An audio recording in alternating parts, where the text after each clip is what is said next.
God's message for you today. Kapatid, nakabase ang iyong mga gagawin ngayon dahil sa pag-iisip mo. Ang ating utak ay prinoproseso bago ka gumalaw, kapatid. Gagawin mo ba ito ng maayos? Gagawin mo ba ito ng the best? And sometimes, tayo ay tinatamad, parang hindi natin kaya ito. At maraming burdens, parang nahihirapan ka. Pero alam mo ba na magagawa mo ito kung ang utak mo ay nakaset?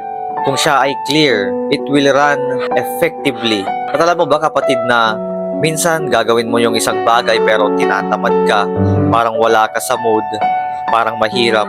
Pero alam mo ba na nasa isip mo lang pala yan? Kaya nga, sinabi ng Panginoon na sa Romans 12 verse 2, be transformed by renewing of your mind. Ang science tinatawag itong law of attraction. Ang psychology tinatawag itong believe in yourself. Pero alam mo ba, kapatid, na 2,000 years ago is sinabi na ito ng Bible na be transformed by renewing of your mind. Anong ibig sabihin nito? Hindi lang basta-basta ikaw magbabago, kundi matra-transform ka. Yung pagsasalita mo, yung utak mo, at yung mga galaw mo, physically, emotionally, mentally, matra-transform, kapatid. At magagawa mo lang yan kapag meron ang Diyos. Kapag hiningi mo ang tulong ng Diyos. Kapatid, you should be transformed and renew your mind.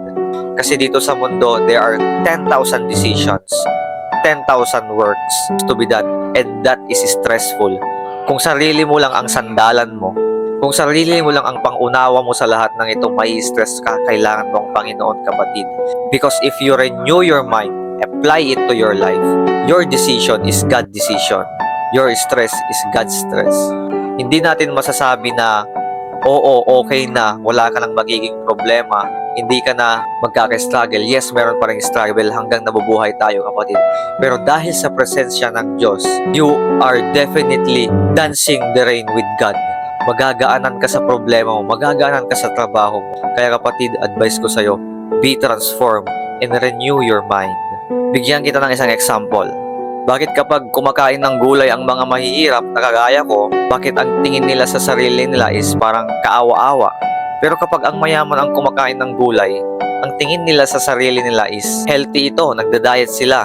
Same gulay ang kinakain nila, pero different perspective dahil lang sa isip, dahil lang may involved na pera. Bakit kaming mahirap pag nagbisikleta, parang nakakaawa tignan. Pero kapag mayayaman nagbisikleta, exercise pa rin sa kanila, hobby pa rin sa kanila. Bakit kaming mga mahihirap suot ng mga alahas na ginto, sasabihin ng marami na peke ito?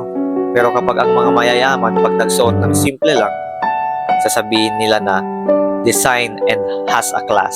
Kapatid, yun nga ang sinasabi ko na nasa perspective lang ito. Nasa isip mo lang ito. Kaya dapat gamitin mo yung isip mo. Regalo yan ng Diyos.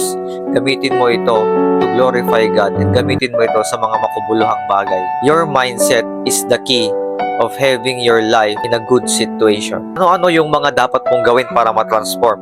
Una, magbasa ka ng Bible. Pag nagbabasa ka ng Bible, kapatid, hindi mo man maintindihan ngayon, pero unti-unting may binabago ito sa puso mo. At hindi mo mamamalayan na unti-unti ka na rin matransform.